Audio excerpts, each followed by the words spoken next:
Olá para você, seja muito bem-vindo ao painel Univale. Hoje vamos falar do assunto importante que é a saúde do homem.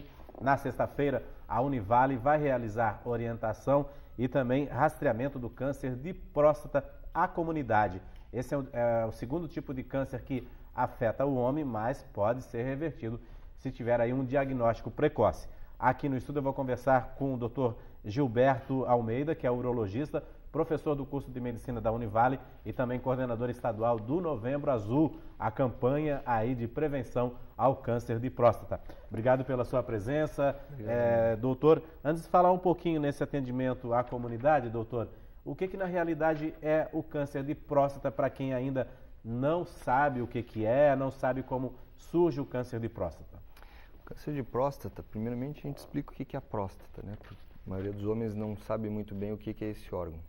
Só quem tem próstata é o homem, né? Ela é uma glândula que fica logo abaixo da bexiga, por onde passa o canal da uretra, né? Onde passa a urina. E ela é fundamental para a fertilidade do homem. Ela produz uma substância que é essencial para a fertilidade do homem. Então ela é importante ali na idade fértil, né, do homem até os 40 anos. E para nosso azar, digamos assim, a partir de um momento da vida pode-se desenvolver alguns tumores na próstata. Tumores benignos, que é a hiperplasia, e o tumor maligno, que é o câncer de próstata, né? O câncer de próstata é o câncer do homem, né? É o câncer, tirando os cânceres de pele, como tu mesmo disse, é o segundo câncer mais prevalente nos homens. Hoje, perfazendo aí um universo de quase 62 mil homens por ano no Brasil, até um pouquinho mais do que o câncer de mama nas mulheres, com uma mortalidade razoavelmente alta, né? Não porque a doença é muito mortal, mas muito porque o tratamento está chegando tarde, né? Em torno de 13 mil homens, a mortalidade chega até 13 mil homens desses 62 mil. Por isso dessas campanhas para a gente diminuir essa mortalidade. Isso é muito grave, né, doutor? É grave porque é uma doença extremamente tratável e com boas chances de cura, né? É um câncer que, se a gente pegar ele no início, a gente tem uma chance de cura muito grande, né? Seja por cirurgia ou por radioterapia. Então o que a gente almeja é diagnosticar mais e cada vez mais precoce, para a gente diminuir a mortalidade desses cânceres. Agora, ele, como os outros tipos de câncer, ele também pode criar a metástase e se espalhar por outros órgãos do corpo também, se não for diagnosticado precocemente, doutor? Sim. Isso é uma das características de um tumor maligno, né? É enviar uma célulazinha à distância, que o tumor saia do órgão primário, no caso a próstata, e vá se desenvolver uma metástase, um tumor num outro órgão.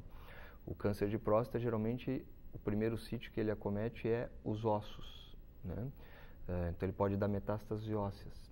E isso é bem grave, porque a metástase óssea, além dela provocar algumas fraturas também, que não vão cicatrizar, ela causa muita dor, muita dor. O paciente sofre muito com metástase óssea. E é uma situação que a gente tenta evitar ao máximo de chegar, e a maior chance disso acontecer é fazendo o diagnóstico cedo, no início, antes do tumor ter se espalhado. Por isso da necessidade da prevenção do câncer de próstata. Bom, a gente sabe que homem realmente, para ir ao médico, né, só quando estiver assim, no fundo de uma cama mesmo, né? É um comportamento, já generalizando, é isso, né? Isso também causa um maior número, como o senhor já falou, a falta do hábito de ir ao médico também, doutor? Porque assim, se tu pegares, por exemplo, as mulheres, elas têm a cultura de ir ao médico, desde cedo, né? A mulher vai ao seu ginecologista desde o início da vida sexual, ali pelos 12, 13 anos, né? Para orientação, às vezes para início de uso de anticoncepcional, para já fazendo seus exames de rotina.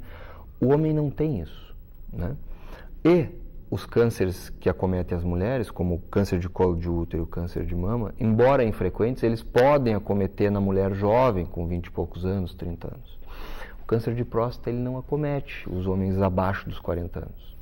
Então a gente fica 40 anos da vida sem ter essa cultura de ir ao médico, preventivamente. E aí, a partir dos 40, 45, alguém te diz que tu tens que ir todo ano. Até tu desenvolver essa cultura, demora, né? O que a gente está vendo ultimamente é que o homem, principalmente o homem jovem, cada vez está se cuidando mais, né? Está indo muito mais para fazer exames de rotina anual, fazendo o seu preventivo, não só para câncer, mas para tudo, colesterol, açúcar, enfim, para ver como é que está a sua saúde. A nossa qualidade de vida está melhorando. O homem está preocupado em viver mais. Tem um acesso também maior à saúde, né? O acesso está... Todo mundo hoje tem acesso à saúde, né? Seja no Sistema Único de Saúde, ou seja na saúde suplementar, convênio particular, enfim. E o homem idoso, ele também está procurando um pouco mais, porque ele está querendo viver mais, mas viver melhor. Né? A nossa expectativa de vida, principalmente na região onde a gente vive aqui, é uma das mais altas do país. Né? A gente vive bastante, e a gente tem uma qualidade de vida boa, então as pessoas querem viver bem. Né? Hoje o vozinho ali de 70, 75 anos não é mais vozinho, né? Ele quer jogar o seu futebol, ele quer tomar sua cervejinha com os amigos, ele quer viver bem. A região aí permite também isso? Claro, então a gente tem que estar com a saúde em dia para viver bem. Né? Então as pessoas estão, cada vez mais o homem está mais cuidadoso com a sua saúde. Né? E por outro lado, existe o exame, entre aspas, da próstata, né, que não é um exame, é uma avaliação, que envolve também o toque retal, que isso, por desconhecimento, né, nem preconceito, é por desconhecimento, afasta um pouquinho o homem. Né? Mas isso está quebrando muito, assim, a gente vê ano após ano, campanha de Novembro Azul após campanha de Novembro Azul, que isso está praticamente ficando de lado, sabe? Os homens estão encarando a situação de uma outra forma, muito mais rotineira, descontraída, enfim, uma forma que tem que ser encarada, né? O que pode acarretar o câncer de próstata? Existe uma, por exemplo, hereditariedade, a alimentação, bebida? Existem dois tipos de câncer de próstata, o familiar e o esporádico, né? O que é o familiar? É aquele indivíduo que tem história familiar de câncer de próstata e dentro da sua carga genética ele tem algumas alterações no DNA que fazem com que ele vá ter câncer de próstata. Né? São aqueles indivíduos que têm pai, tio, avô ou irmãos, que é o principal risco, com câncer de próstata. Tá? Assim como a mulher que tem câncer de mama, se ela tem alguns familiares, principalmente mãe, irmã, tia, com câncer de mama, a chance dela é maior. Na mama a gente sabe as mutações exatas, na próstata ainda não muito bem definidas. E existe aquele câncer esporádico, que tu não tens história familiar, mas que tu vais desenvolver um câncer de próstata. A gente ainda não sabe bem os fatores externos que atuam nisso. Né? A gente sabe que a raça negra tem uma prevalência maior de câncer de próstata e um câncer mais agressivo. A gente sabe que os obesos têm uma chance maior de um câncer agressivo também, mas a gente ainda não tem isso muito bem definido. Né? E os fatores de risco também incluem a idade. Né? Quanto mais velho o homem, maior a chance de um câncer de próstata.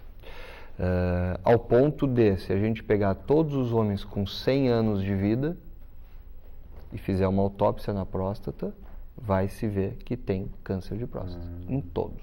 É progressivo conforme conforme a idade. Mas o inverso também é verdadeiro. Esses tumores nos homens bem mais idosos, eles são tumores indolentes, são tumores que não causam absolutamente nada no indivíduo. Né? Muitas vezes a gente nem trata, nem diagnostica. Como se prevenir, doutor? A gente sabe que é difícil ter o câncer de próstata, que vai passar por todo o procedimento cirúrgico, de tratamento, da quimioterapia, né? Então, realmente, a prevenção ainda é o melhor remédio, né? Conforme esse ditado popular tão claro. Como é que se previne sobre isso? Na verdade, assim, quando a gente fala em prevenção de câncer de próstata, a gente não fala em evitar um câncer de próstata. Isso não tem como. A gente não tem ferramentas hoje na medicina que tu utilize para evitar um câncer de próstata. O que a gente tem são mecanismos para diagnóstico precoce. O que a gente quer prevenir são esses pacientes com câncer já com metástase. Entendi. Que a gente não tenha mais chance de cura. Essa é a prevenção. Né? A prevenção de complicações maiores. Tu pegando o tumor numa fase inicial, tu tens uma chance de cura altíssima. Né? Então a prevenção é essa, é ir no seu médico, no seu urologista, anualmente, a partir dos 40, 45 anos. Tá certo, doutor. A gente vai fazer um rápido intervalo, daqui a pouco a gente vai falar sobre a avaliação também, a avaliação que vai ser feita aqui na universidade também. A gente volta em instantes falando aí sobre o câncer de próstata. Novembro está quase terminando, né? Mas foi o mês dedicado todinho à prevenção ao câncer de próstata, o Novembro Azul, que deve ser aí replicado aí durante todos os meses também, como o doutor falou, ir ao médico regularmente e fazer aí a avaliação. A gente volta em instantes.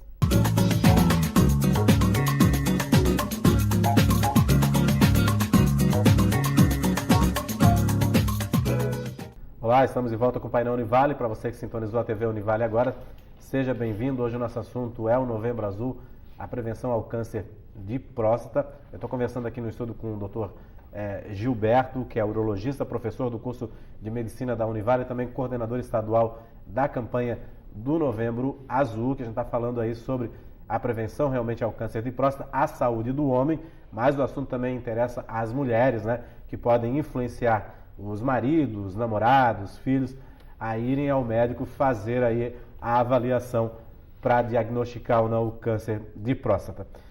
Doutor, o senhor falou que o homem tem que regularmente, uma vez por ano pelo menos, começar a ter isso na agenda e ir uma vez por ano, né? Quais os sintomas para quem não tem tanto esse desprendimento de uma vez por ano, mas que começa a sentir uns sintomas e desconfiar? Que sintomas são esses? O câncer de próstata, ele é um câncer silencioso também? O câncer de próstata, ele é um câncer silencioso, né? Ele não causa sintomas. Ele só vai causar sintomas na fase bem tardia, principalmente relacionado às metástases, né? Mas não propriamente do tumor. Ele só vai causar sintomas locais, sintomas urinários ou dor ou alguma coisa, quando já está muito avançado. Então, é muito comum o paciente dizer, mas eu não sinto nada, eu não tenho dor. Nunca me preocupa dor para um câncer de próstata, a não ser dor óssea. A gente não se preocupa, o paciente está com dor para urinar, isso não é sintoma de câncer de próstata. Né? A próstata ela pode ter outras doenças, como infecção, inflamação ou o crescimento benigno, né? Que é a hiperplasia, ou popularmente conhecido como inchaço da próstata. Isso sim pode dar sintomas. Sintomas urinários, obstrutivos, dificuldade para urinar, paciente urinar muito à noite, não conseguir esvaziar bem a bexiga, mas não são sintomas do câncer da próstata. O câncer da próstata ele vai acometer a parte periférica da próstata, bem atrás dela, e não onde passa o canal. Por isso que ele não obstrui o canal e não dá sintomas. Por isso da necessidade desse hábito. Não existe um alerta que vai alertar sobre o câncer. A gente tem que correr atrás do diagnóstico. Por isso da necessidade do hábito, de rotina, de ir no seu médico anualmente. Ele causa também disfunção erétil, por exemplo? Nenhuma patologia da próstata causa disfunção erétil. O que pode causar disfunção erétil é o tratamento para o câncer de próstata. E não a doença em si. A doença em si. Então esse também não é um sintoma? Não é um sintoma. Não é um sintoma. Não. Agora, doutor, é feita essa avaliação, né? E o PSA tem sido aí visto como uma tábua de salvação para o homem não fazer o toque retal, né? Como é que é essa avaliação? Só o PSA, o exame de sangue, é interessante? Ele detecta? Ou precisa realmente fazer uma avaliação completa do homem, por exemplo? Almeri, o mais importante não é nenhum exame. As pessoas, hoje a gente está vivendo uma época da medicina que as pessoas estão dando valor muito para as coisas erradas. Elas estão botando exame na frente de muitas coisas. Não existe uma fórmula de bolo, não existe uma receita que a gente veja se tem câncer de próstata ou não. Vou te dar um exemplo. Por exemplo, quando a gente está investigando diabetes, a gente faz o açúcar no sangue. Acima de 100, 110 é um diabetes, abaixo é normal. O câncer da próstata não tem isso. O exame de sangue, que é o PSA, ele aumenta no câncer? Sim, mas ele também pode não aumentar. Ele não é específico para o câncer da próstata. ele é específico da próstata, tá? Mas ele aumenta em outras situações também, como a inflamação, como a hiperplasia, como a idade. Então, o que tu tens que fazer é uma avaliação com quem está treinado para fazer rastreamento de câncer de próstata. Cada paciente é um paciente. Existe PSA normal ou PSA alterado? Existe, mas o que pode ser alterado para o teu vizinho pode não ser para ti. Então, o que a gente faz hoje é uma avaliação individual. É isso que as pessoas têm que entender. A gente tende sempre a simplificar, aí pelo mais simples. Para a próstata, infelizmente, a gente não tem isso. A gente tem que somar uma série de fatores. A idade do paciente, se ele tem fator de risco ou não. O tamanho da próstata, que influencia no valor do PSA. Como que o PSA está vindo ao longo dos anos? Se o paciente tem algum sintoma que me chame a atenção para alguma outra doença da próstata, que pode estar aumentando o PSA. E assim por diante. Vou te dar um exemplo simples. Um PSA de 4, por exemplo. Ele pode estar normal para um homem de 70 anos, com uma próstata de 60 gramas, que o ano passado estava 3,8, e ele pode me suspeitar de um câncer num homem de 50 anos, com uma próstata 25 gramas, mais ou menos, que o PSA estava em 1 o ano passado. Então, o mesmo valor de PSA, para o indivíduo, ele pode estar absolutamente dentro de um contexto normal, e pode ser um contexto extremamente alterado e perigoso para um outro indivíduo. Então não existe o PSA sendo feito como está sendo feito ultimamente. Muitas vezes até o paciente faz o exame, vai lá no laboratório, faz e ele mesmo interpreta. Isso é um risco. É porque é tão fácil fazer que as pessoas banalizaram o exame. Pois é, porque a gente até vê campanhas aí em algumas associações que faz só o PSA, né? Então Isso é um desserviço à saúde. É um desserviço à saúde. E se torna perigoso, porque o homem sai convencido que não tem nada. Exatamente. Né? Muitas vezes, tu interpretando o PSA, tu chega a um diagnóstico de câncer de próstata. Mas é interpretar ele.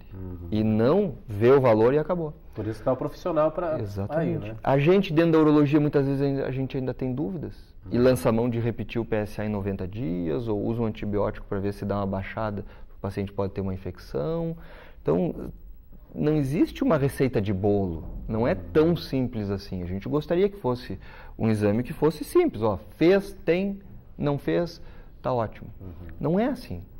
Não é assim. Só que como hoje, até certo ponto, é barato, fácil, vai ali, coleta sangue, fez, as pessoas banalizaram o exame. Banalizaram o exame. Entendeu? Como você falou, é um desserviço. A associação que só faz o Isso é um desserviço à saúde. Isso é um desserviço à saúde. É uma atrocidade. Não é assim que se faz prevenção de câncer de próstata. Então é melhor não fazer. E o exame de toque, doutor? Ele é eficiente? Na verdade, a avaliação é que tem que ser feita. O exame de toque, ela faz parte de uma avaliação. Né? Assim como o ultrassom também? Assim como muitas vezes o ultrassom, por exemplo, agora a gente estava no ambulatório da Univale com os alunos, tem pacientes muitas vezes que a gente não consegue alcançar a próstata, pacientes grandes ou obesos, onde a próstata fica emergida na pelve, na gordura pélvica, tu não consegue examinar com o dedo dela. Então muitas vezes tu precisa saber o volume da tua próstata para correlacionar com o PSA. Então muitas vezes o ultrassom é importante também. Né? Então, é um conjunto de fatores, é um quebra-cabeça que eu vou estratificar o teu risco, Almeri, de ter um câncer de próstata, que não serve para o teu vizinho. Esse é o teu risco, é a tua carteira de identidade. E a partir dali é que eu vou te seguir. Entendi. Ele também pode ocasionar um câncer do reto ou não, doutor? Não. Não tem nada a ver. A gente só usa o intestino, o ânus e o reto para examinar a próstata, porque a próstata fica bem na frente do intestino. É o único acesso que a gente tem a ela. E os cânceres da próstata, 90%, ocorrem na parte posterior dela, bem na frente do reto. Senão a gente não teria como examinar a próstata. Agora, doutor, como é que vai ser feita essa campanha aqui na Univale? Já foi feita para os funcionários, né? Isso. E agora vai ser aberta à comunidade, acho que 20 pacientes vocês vão atender. Não, né? Nós vamos atender 50 pacientes. 50 pacientes? Foram 30 para funcionários da Univale e agora, dia 25, a gente vai ter uma agenda de 50 pacientes para a população, para a sociedade, que quiserem fazer o preventivo do câncer de próstata, por ordem de chegada, dia 25 de manhã. Começa que horas o exame, doutor? Começa às 8. Às 8. E vão estar todos os professores da Univale, da urologia, mais com os alunos da Univale. E a gente vai fazer toda a avaliação, né? E o paciente já coleta o PSA no mesmo momento. A gente faz toda a avaliação, toque, tudo, e já coleta o PSA no mesmo momento. E depois já sai com a sua consulta de retorno agendada para a gente revisar e ver se tem algum risco ou não. Porque a partir daí, de uma suspeita, a gente tem que ir para uma biópsia de próstata. Uma biópsia. A avaliação, ela não é diagnóstica, ela é para suspeitar de um câncer. Mas daí depois todos os procedimentos são feitos aqui mesmo ou ele é encaminhado para o posto de saúde? A biópsia é solicitada e é realizada na rede. Na rede. Né? Então, os pacientes que quiserem, são 50, né? 50. Por ordem de chegada na sexta-feira, agora dia 25. Isso. Lá no bloco F7, lá no ambulatório da Univale. ambulatório. A gente vai ter brindes, orientações para os pacientes. O ano passado foi extremamente satisfatório. Lotou assim 30 minutos, tanto que a gente teve que abrir agendas extras, inclusive em janeiro, para esses pacientes serem atendidos. Então, assim, é o que eu te disse, a procura está muito grande, né? A gente estava atendendo um ambulatório de retorno dos funcionários da Univale, estava, entre aspas, uma bagunça assim, boa entre os pacientes, porque os homens já estão encarando isso até como uma rotina, e um brincando com o outro, e isso é que deve ser feito. A saúde, ela não tem que ser uma coisa séria, pesada, a gente tem que levar ela com mais alegria, com mais tranquilidade. Sim, exatamente. Principalmente a prevenção. Exatamente, a prevenção. E só uma última pergunta, doutor, dessas campanhas que vocês fazem, né, por exemplo, aqui na Univale, quantos por cento são detectados de câncer? A média, num programa de rastreamento de câncer de próstata aberta à população, sem fatores de risco identificados, é em torno de 18%. 18%. Né? Claro que aqui nós vamos ter uma amostra viciada, entre aspas, né? Porque são pessoas que vêm já dirigida para isso, né? A gente está esperando fechar aí uns 3 anos, né, para contabilizar essa porcentagem daqui, da nossa amostra. A gente ainda não tem esse número contabilizado. Mas o ano passado foram em torno de 3 pacientes entre 50. Né? Esse ano, vamos ver o que vai acontecer. Tá certo. Então, quando a pessoa vê o prédio iluminado de azul, e tudo não é só para decoração, é para chamar a atenção mesmo para a prevenção, né, doutor? É isso aí. Obrigado, doutor, pelas suas informações aqui. Obrigado, sucesso aí na campanha. Obrigado pela sua presença. O painel Univale fica por aqui. Lembrando aí, né, na sexta-feira, a partir das 8 horas, o atendimento por ordem de chegada lá na unidade de saúde do bloco F7 aqui da Univale. O exame gratuito aí para prevenir o câncer de próstata. A gente fica por aqui, nós voltamos amanhã. Até lá.